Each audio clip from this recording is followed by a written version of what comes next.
నమస్తే, నేను మీ అశ్విని కుమార్. ఆంధ్రప్రదేశ్లో బీజేపీ ప్రకటించిన పార్లమెంటు స్థానాల్లో చాలా సస్పెన్స్ నడిచిన నియోజకవర్గం చివరి వరకు అయితే నరసాపురం నియోజకవర్గం. వైఎస్ఆర్సీపీ అట్లాగే వైఎస్ జగన్ నరసాపురం నుంచి కూడా రఘురామ కృష్ణరాజు పోటీ చేస్తారన్న ఊహాగానాలతోనే ఎట్లా బీజేపీ జనసేన టీడీపీ అలయన్స్లో ఈ స్పెక్యులేషన్ నడిచిందో చివరి నిమిషం వరకు జగన్ కూడా అతనే ఎంపీ అభ్యర్థిగా అన్నట్టుగానే బీసీ శెట్టి బల్జీకి సంబంధించి ఉమాబాలకి టికెట్ ఇవ్వడం కూడా జరిగిందన్న వార్తలు అయితే వినబడుతున్నాయి. దీని ఎందుకు వార్తలు అంటున్నానంటే రఘురామ కృష్ణరాజు అయితే జగన్కి సంబంధించిన బీజేపీలో ఉన్న కోవర్టే తనకి టికెట్ రాకుండా అడ్డుకున్నారన్నది ఆయన ఇచ్చిన వివరణ తర్వాత.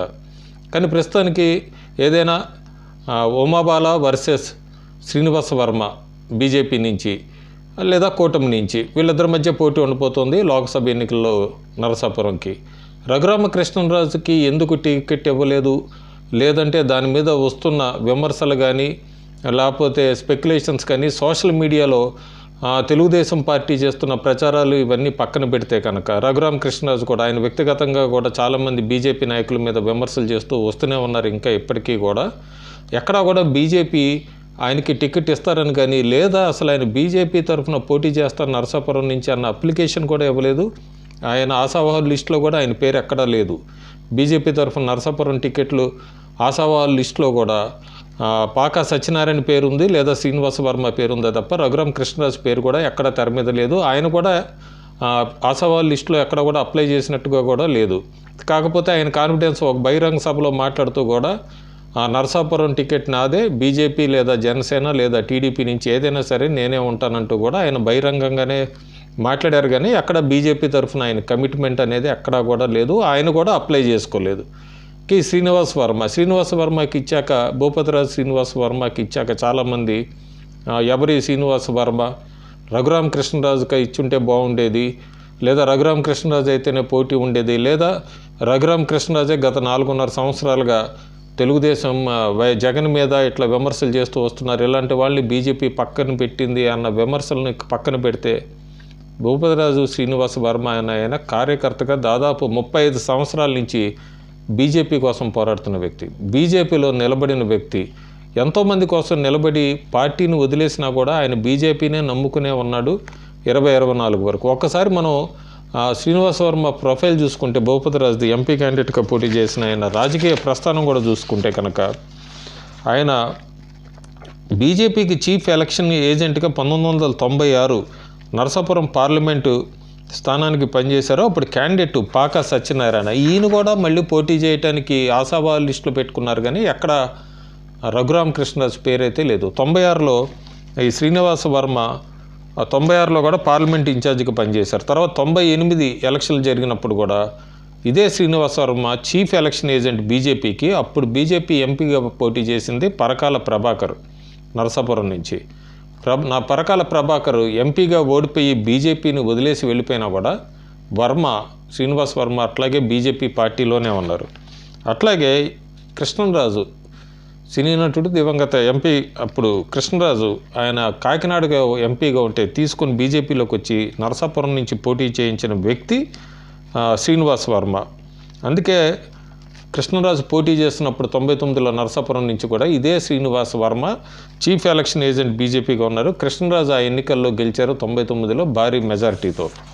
తర్వాత 99 నుంచి 2004 అప్పుడు కృష్ణరాజు క్యాబినెట్ మంత్రిగా ఉన్నప్పుడు కూడా ఈ శ్రీనివాస వర్మ తన నరసాపురం పార్లమెంట్ నియోజకవర్గానికి చాలా ఎంపీ లాడ్స్ తెప్పించారు. కృష్ణరాజు ద్వారా చాలా కృషి చేశారు. అట్లాగే కీ రోల్ ప్లే చేసిన వ్యక్తి శ్రీనివాస వర్మ. ఎందుకంటే ఆయనకి నరసాపురంలో ప్రతి మారుమూల ప్రాంతాలు జిల్లా ఊర్లతో గ్రామీణ ప్రాంతాలతో అందరితో కూడా పరిచయాలు ఉన్న వ్యక్తి శ్రీనివాస వర్మ. కృష్ణరాజు 2004 ఎలక్షన్లో ఓడిపోయి ఆ తర్వాత బీజేపీ పార్టీని వదిలేసినా కూడా వర్మ నరసాపురం నుంచి 2009లో పోటీ చేశారు ఇదే శ్రీనివాస వర్మ. అప్పుడు ఏ పొత్తులు లేవు, ఆయన ఓడిపోయారు. అయినా కూడా ఆయన అట్లాగే నమ్ముకునే ఉన్నాడు పార్టీని. డిస్ట్రిక్ట్ వెస్ట్ గోదావరి జిల్లాకి ప్రెసిడెంట్గా పనిచేశారు బీజేపీ తరఫున ఇదే శ్రీనివాస వర్మ. 2010 నుంచి 2019 దాకా 3 టర్మ్స్ ఎవరూ లేరు అప్పుడు అక్కడ బీజేపీకి కూడా. ఇదే శ్రీనివాస వర్మ 2010 నుంచి 19 దాకా డిస్ట్రిక్ట్ ప్రెసిడెంట్గా కూడా చేశారు. అయ్యాక కూడా రఘుని తీసుకుని వచ్చారు 2014లో ఎంపీగా పోటీ చేయమని నరసాపురం నుంచి. రఘు పోటీ చేద్దాం అనుకున్నారు కానీ చివరి నిమిషంలో గంగరాజుకి ఆ సీట్ ఇచ్చారు. ఎలియన్స్లో గంగరాజు ఎంపీగా గెలిచి ఆ తర్వాత బీజేపీని వదిలేసినా కూడా 2019లో ఎవరూ లేకపోతే అప్పుడు మాణిక్యాలరావుని బీజేపీ ఎంపీగా పార్టీ అభ్యర్థిత్వాన్ని ప్రకటిస్తే వర్మ అప్పుడు కూడా చీఫ్ ఎలక్షన్ ఏజెంట్గా పనిచేశారు. సో దాదాపు బీజేపీ ఎందుకు ఇచ్చింది శ్రీనివాస్ వర్మకి అంటే ఈయనకి 35 సంవత్సరాల నుంచి భారతీయ జనతా పార్టీతో అనుబంధం ఉంది. చీఫ్ ఎలక్షన్ ఏజెంట్గా పనిచేశారు. ఎంతోమందిని తీసుకొని వచ్చి కృష్ణరాజు లాంటి వాళ్ళని వీళ్ళందరినీ కూడా కాకినాడ నుంచి తీసుకొచ్చి నరసాపురంలో ఎంపీ అభ్యర్థిగా నిలబెట్టించి గెలిపించిన దానిలో కూడా పాత్ర ఉంది శ్రీనివాస వర్మకి.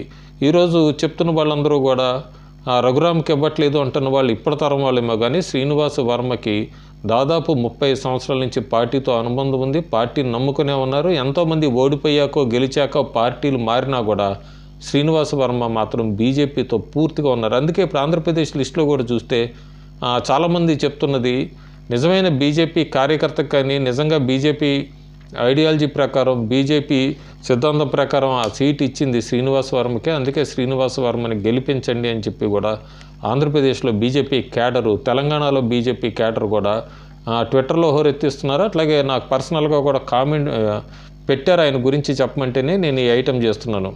శ్రీనివాస వర్మ రఘురామ కృష్ణరాజుకి ఇప్పుడు ప్రస్తుతం టీడీపీలో చేరబోతున్నట్టుగా తెలుస్తుంది. ఆయన ఏదో ఒక నియోజకవర్గంలో పోటీ చేస్తారని కూడా తెలుస్తుంది, ఎమ్మెల్యేగా కానీ ఎంపీగా కానీ.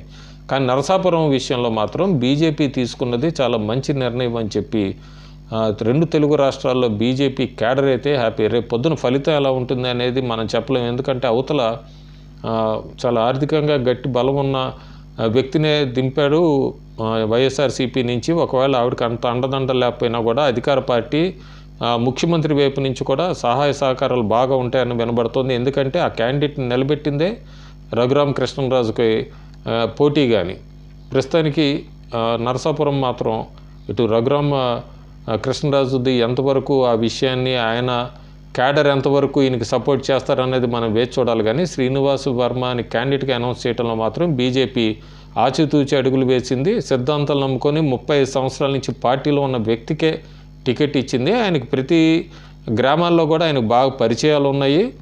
సో ఇప్పుడు నరసాపురం ఫలితం ఏంటి అనేది అయితే మాత్రం మనం చివరి వరకు ఆగి చూడాల్సింది. ఎందుకంటే అదేం వన్ సైడ్గా ఉండేది కాదు, ఖచ్చితంగా అయితే హోరాహోరీగా ఉంటుంది.